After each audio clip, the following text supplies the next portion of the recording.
पद्धतीने आपल्याला जर एखादं वर्ग समीकरण सोडवायचं असेल तर सगळ्यात सोपी ट्रिक सांगायची म्हणजे पहिला नियम, पहिल्या पदाचा आणि तिसऱ्या पदाचा गुणाकार करायचा. मग पहिल्या पदाचा सहगुणक किती? 1. 1 न जर आपण तिसऱ्या पदाला गुणलं 54 ला तर किती आले? धन 54 गुणाकार. या संख्येचे असे अवयव पाडायचे की ज्यांची बेरीज ही मधलं पद आली पाहिजे. मग 54चे धन 54चे आपल्याला असे अवयव पाडायचे की ज्यांची बेरीज ऋण 15 आली पाहिजे. मग 54 कोण्या कोण्या पाड्यात आहेत? 96, 54, 6 आणि 9 ची जर बेरीज केली तर 15 येऊ शकते. म्हणजे इथे या दोन अवयवासोबत आपली क्रिया होऊ शकते. मग 6 आणि 9. पण आता गुणाकार धन यायला पाहिजे, म्हणजे दोन्ही अवयव एक तर धन पाहिजे किंवा ऋण पाहिजे.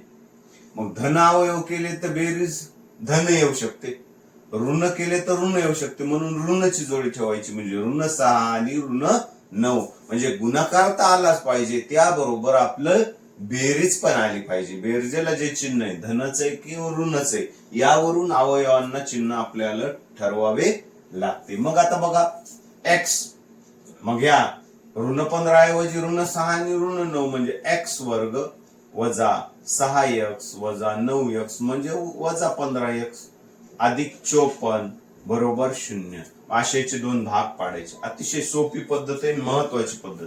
मग ह्या याच्यातून x वर्ग म्हणजे x दोन वेळेस आहे, x गुणिले x, x चा वर्ग. मग हा x इथं आलाय, म्हणजे इथं काय राहिले? फक्त अंक राहील, सहगुणक. मग या ठिकाणी कॉमन काय निघणार? ऋण 9 संख्या जर काढली त्या 9 न 54 ला भाग द्यायचा. मग त्यापेक्षा सोपं सांगायचं म्हणजे जो पहिला कंस आला का तोच दुसरा लिहायचा, काहीच विचार करायचा. पहिला जो कंस येईल सेम तोच दुसरा लिहायचा. मग आता एक कंसातला घटक बाहेर काढायचा किंवा कंसाच्या बाहेरचा एक घ्यायचा, म्हणजे x वजा 9 बरोबर 0. म्हणून x ची जर किंमत काढायची असेल ऋण 6 आहे तर धन 6 किंवा x बरोबर ऋण 9 आहे तर धन 9. अशा प्रकारे विद्यार्थी मित्रांनो आपण अवयव पद्धतीने एखादं गणित सोप्या पद्धतीने सोडू शकतो. हे परीक्षेला 2 गुणांसाठी असते 100%. आता आणखी एखादं जर उदाहरण तुम्हाला बघायचं झालं तर आणखी एखादं, हे झालं पहिलं उदाहरण. आता दुसरं एखादं जर उदाहरण बघायचं झालं तर एक उदाहरण घेऊ. 2m चा वर्ग वजा 3m बरोबर 9.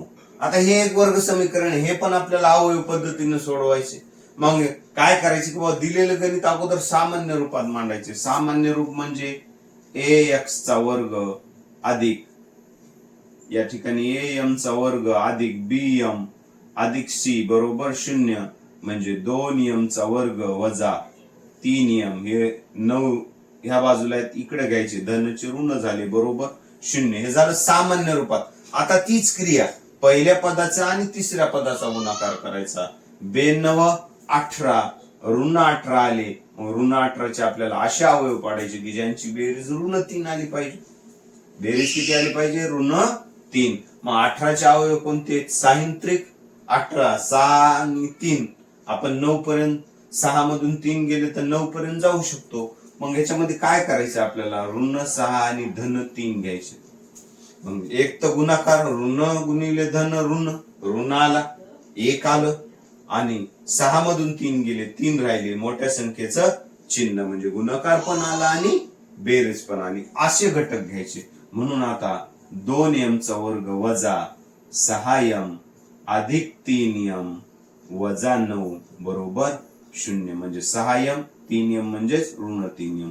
सेम असे दोन भाग पाडले, ह्याच्यातून कॉमन आता निघणार 2m. शिल्लक फक्त चल ठेवायचंय कंसामध्ये m. 2m न जर m ला गुणलं तर 2m चा वर्ग ओके वजा 2 6 इथं 3 आले, 3 चा भाग बसला, 2m न 6m ला भाग दिला अधिक. आता इथं काय काढणार आपण? इथं काढणार आपण फक्त 3 कंस जशास तसं m वजा 3 बरोबर 0. मग आपल्याला माहित आहे की पहिला कंस आला की दुसरा कंस तेच घ्यायचा आहे.